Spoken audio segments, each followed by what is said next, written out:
ప్రస్తుతం మనం డోర్నకల్ నియోజకవర్గం నర్సింహులపేట మండలం జయపురం గ్రామ పంచాయతీ పరిధిలోని సీనియర్ బీఆర్ఎస్ పార్టీ నాయకులు నెలకుర్తి సత్తిరెడ్డి గారి దగ్గర ఉన్నాం. నమస్కారం సార్. సార్, మీరు ఈ బీఆర్ఎస్ పార్టీలో ఎంతకాలం నుంచి పనిచేస్తున్నారు సార్? సార్ నమస్కారం అండి. నేను రెడ్డి నాయక్ గారు వారి ఆతిపత్యంలో కాంగ్రెస్లో చేసినాం సార్. ఆ నుంచి బీఆర్ఎస్ పార్టీకి వారు చేంజ్ అయ్యారు, మేము చేంజ్ అయినాం సార్. సార్, గత 10 ఏళ్ల బీఆర్ఎస్ పార్టీ ఆ పాలనలో ఎలాంటి సంక్షేమ పథకాలు ఈ జయపురం గ్రామ పంచాయతీకి అందినాయి సార్? సార్, బీఆర్ఎస్ పార్టీలో సంక్షేమ పథకాలు అనేటివి గ్రామానికి కాదు సార్, ఊరు కనకండి, ఇల్లు కనకండి, వ్యక్తికి అందినాయి సార్. ఉదాహరణ పెన్షన్ అయితేంది వాళ్ళకు ఒక వ్యక్తికి చెందినాయి సార్. ఎవరన్నా కర్మజాడి చచ్చిపోతే 10వ రోజు ఎవరిని అప్పు అడగకుండా ఒక 5 లక్షలు వచ్చినాయి సార్.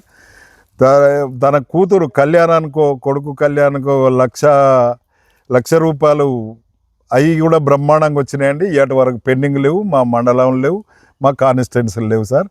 ఈ రోజు వరకు ఆ 1,00,000 రూపాయలు లేదు, 5 లక్షలు లేదు సార్. ఇక వారితోటి రైతులకు రుణమాఫీ కూడా కేసీఆర్ ద్వారా జరిగింది సార్. తర్వాత రైతు బంధువు కూడా జరిగింది సార్. మరి ఆ రైతులకైతే అసలు ప్రభుత్వం అంటే ఏందో తెలియదు జనాలకు, కానీ టీఆర్ఎస్ పార్టీ వచ్చినాక కొంచెం స్పందన కలిగి చాలా వరకు అదైందండి. కాళేశ్వరం నీళ్ళు అయితేంది. ఈ టైంలో సార్ మా దగ్గర రెడ్డి నాయక్ గారు నిద్రపోకుండా చెరువులు కుంటలు నింపేవాడండి. ఇవాళ ఒక ఆకేరు ఉందండి మా దగ్గర, మాకు కన్నతల్లి అటువంటి ఆకేరుకు నీళ్ళు వదలవంటే రాయపర్తిలో 147 షట్టర్ తీస్తే సార్, ఆడ తీయడానికి అనుకూలంగా కూడా వాళ్ళు అప్పట్లో వాళ్ళు అనుభవజ్ఞులు పెట్టిర్రు. అది తీస్తే 8 పడతాయండి. పోయినసారి కూడా ప్రయత్నం చేసినాం సార్, అంతకుముందు సార్ కూడా ప్రయత్నం వచ్చినాయి.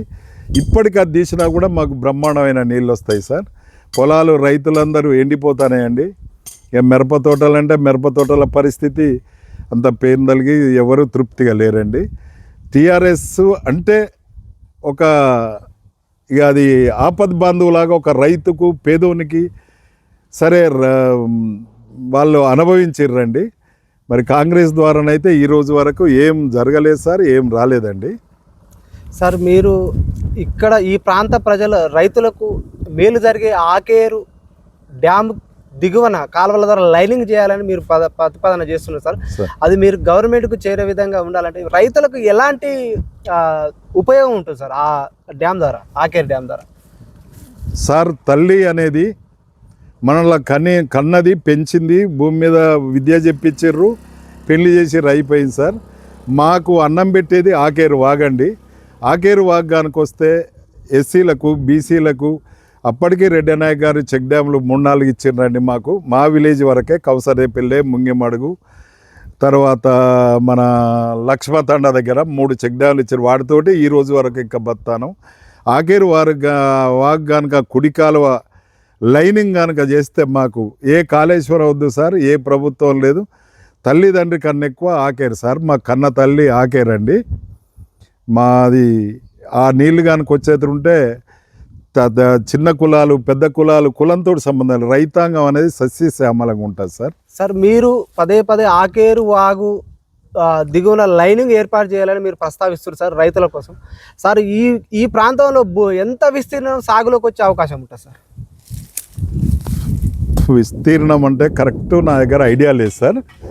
మరి పోయిన ప్రభుత్వం అయితే ఎస్టిమేట్ వేసి పంపారండి. ఇక్కడ జయపురానికి వస్తాయి సార్ నీళ్ళు, తర్వాత ఎక్కిరాలకు వస్తాయండి, తర్వాత ఎక్కిరాల నుంచి రావణగూడెం పోతాయండి. రావణగూడెంలో చెరువులు నిండుతాయండి, మా దగ్గర కూడా చెరువులు నిండుతాయి. రావణగూడెం నుంచి ముంగిమడుగు పోతాయి సార్. ముంగిమడుగులో ఎంకమ్మ చెరువు, గణేష్ చెరువు అవి నిండుతాయండి. ఆ నుంచి ఉగ్గంపల్లి మాజీ ఎమ్మెల్యే ఊరు వరకు పోతాయి సార్. చాలా ఇక ఎకరాలు అంటే మీకు అంత కరెక్ట్గా నేను చెప్పలేను సార్. Okay sir. బీఆర్ఎస్ గత 10 ఏళ్ల పాలనలో రేషన్ కార్డుల పంపిణీ జరగలేదు, రాష్ట్రాన్ని ఆర్థిక దోపిడీ చేసిందని కాంగ్రెస్ ఆరోపిస్తుంది. ఇది ఎంతవరకు వాస్తవం సార్? సార్, చేయలేకపోవచ్చు సార్. మనం పూర్తిగా అన్నీ చేసినాయని నేను కూడా మాట్లాడతలేను సార్. ఆయన అటువంటి పొరపాట్లు చేయటంతో ఈరోజు మళ్ళీ ఓడిపోవటం జరిగింది సార్. వాటిని కనుక దృష్టిలో పెట్టుకొని ముందుకు పోయి రేషన్ కార్డులు అయితేంది, ఇప్పుడు ఉదాహరణ చెప్తాను సార్, ఎవరన్నా భర్త చచ్చిపోతే భార్యకు కూడా పెన్షన్ ఇవ్వలేకపోయింది. అటువంటి పొరపాట్లు జరిగినాయి సార్. అటువంటి జరగటంలోనే జనాలకు విరక్తి వచ్చింది. ఇతను 6 గ్యారెంటీలు ఇచ్చే వరకే ఆశతోటి అబ్బా ఈ ప్రభుత్వం కన్నా ఆ ప్రభుత్వం బ్రహ్మాండంగా ఉంది, మనం ఏం చేయకున్నా బత్తం రా నాయన, మన ఇంట్లో ఆడవాళ్ళకు పైసలు వస్తాయి, మనకు పెన్షన్ కూడా పెంచుతాడు, గ్యాసులు ఇస్తాడు, తర్వాత ఆయన 1,00,000 ఇస్తానంటే ఆయన 1,00,000 రూపాయలు కళ్యాణానికి ఇచ్చుకుంటూ తులం బంగారం ఇస్తాడు.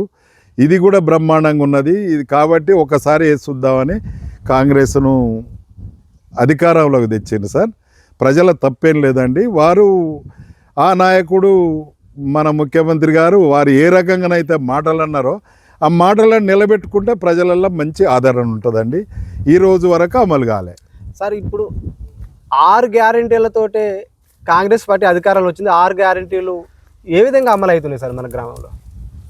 సార్ మా దగ్గర కాకనే కాదు సార్, మీకు నేను దృష్టికి తెచ్చేది కాంగ్రెస్ ఆరోపణ ఏంటంటే సార్, అధికార పక్షం ఆరోపణ, ఇప్పుడు మేము మహిళలకు ఉచిత బస్సు ప్రయాణం ఇచ్చినామంటున్నారు, రైతు 2 లక్షల రుణమాఫీ చేసినామంటున్నారు, 500 సబ్సిడీ గ్యాస్ సిలిండర్ ఇచ్చినామంటున్నారు, 200 యూనిట్లు కరెంటు బిల్లు మాఫీ అయింది అంటున్నారు సార్. ఇన్ని మేము కళ్ళ ముందర అవపడుతున్నా కూడా మీరు కాలేదని అంటున్నారు.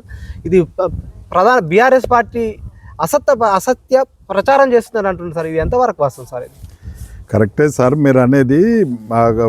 ఎలక్ట్రిసిటీది అయితే మొన్న పోయిన 2 months నుంచి అయింది సార్. మా విషయం కాదంటలే, కానీ రైతులకు అనేది ఎకరం 2 ఎకరాలు 3 ఎకరాల వరకే మాఫీ పడ్డది సార్.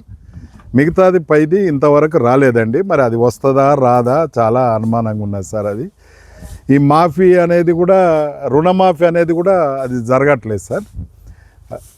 సార్ మీరు సుదీర్ఘమైన రాజకీయ ప్రస్థానం సార్, మీరు సీనియర్ నాయకులు ఉన్నారు, ఒక సౌమ్యుడిగా మీకు పేరున్నది సార్.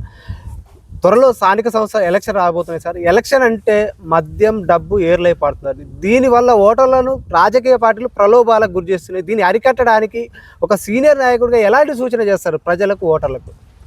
సార్ మీరు అనటంలో పొరపాటు లేదండి. ప్రజలు చాలా తెలివి కల్లోలు సార్.